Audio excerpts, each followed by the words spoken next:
congratulations to India, led by Rohit Sharma, ICC Men's T20 Cricket World Cup champions 2024.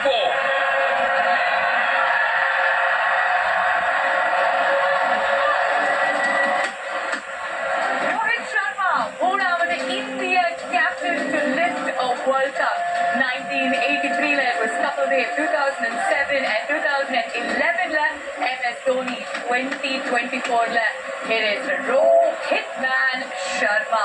ஒரு பிளேயரா 2007 inaugural சாம்பியனா இருந்தாரு and இன்று ஒரு கேப்டனா leading from the front அணி தலைவனா இந்த வெற்றியில் ருசிக்கிறாரு. Well done to Team India, well done to the men in blue.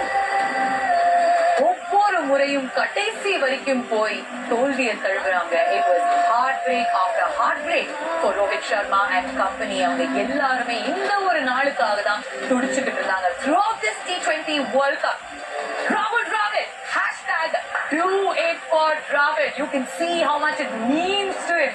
அவருடைய உணர்வுகள், அவருடைய சந்தோஷம், அவருடைய உச்சக்கட்ட celebration எல்லாமே நம்ம பார்த்துக்கிட்டு இருக்கோம். What a star he has been, what a champion he has been. Under 19 உலக கோப்பை as a coach ஜெயிச்சாரு. But along with Rohit Sharma and Team India பல வருடங்களா பாடுபட்டாரு. So close yet so far in the